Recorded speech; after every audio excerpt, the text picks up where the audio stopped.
If you vote for Biden, he will surrender your jobs to China. He will surrender your future to the virus. I'm moving heaven and earth to safeguard our seniors from the China virus. This election is a simple choice. If Biden wins, China wins, all these other countries win, we get ripped off by everybody. China unleashed the virus onto the world, and only a Trump administration will hold them accountable.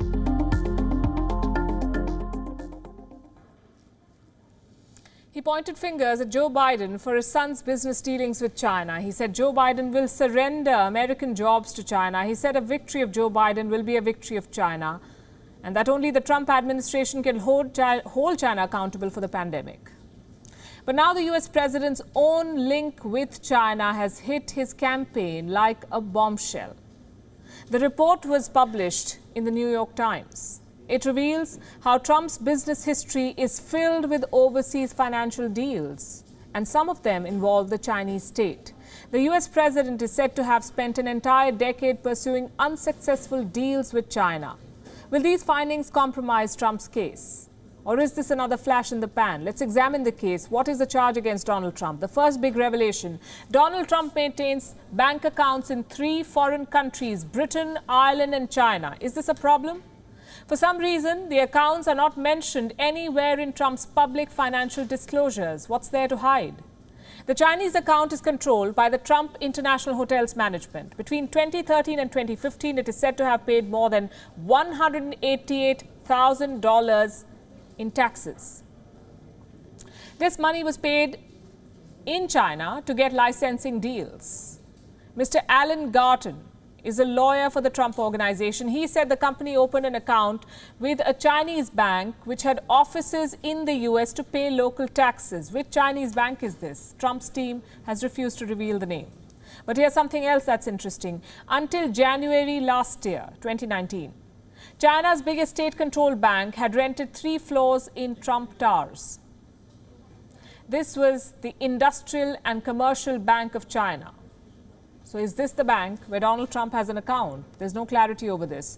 Let's tell you about the second big revelation. Donald Trump has long sought a licensing deal in China, and the efforts are set to go back as far back as 2006.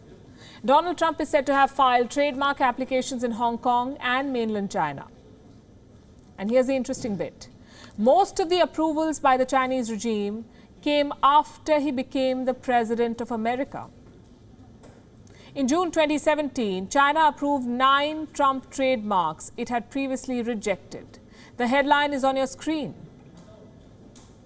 Then in 2018, China granted 18 more trademarks to Donald Trump and for his daughter Ivanka Trump's personal businesses. The approval came after Ivanka had joined the White House staff. What you see on your screen are images of a few trademarks that were approved by the Chinese regime for the president and his daughter. Besides these 2 big revelations, there are a number of others that tell you how Donald Trump has always maintained close business ties with China.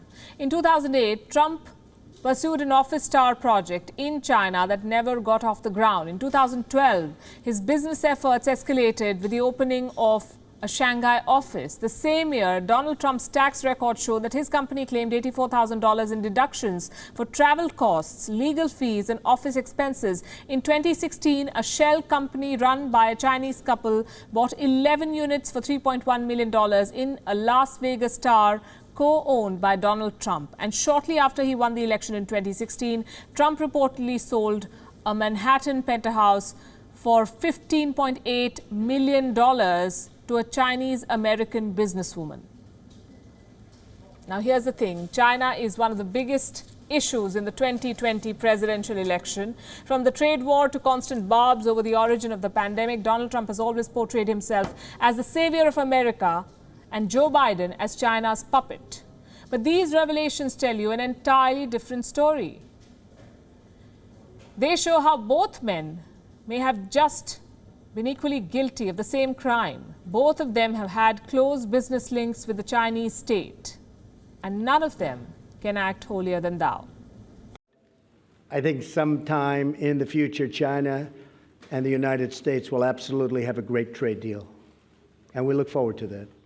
Thank you for watching Gravitas on WION's YouTube channel. If you want to stay up to date with what's happening around the world, then subscribe to our channel and don't forget to like and share.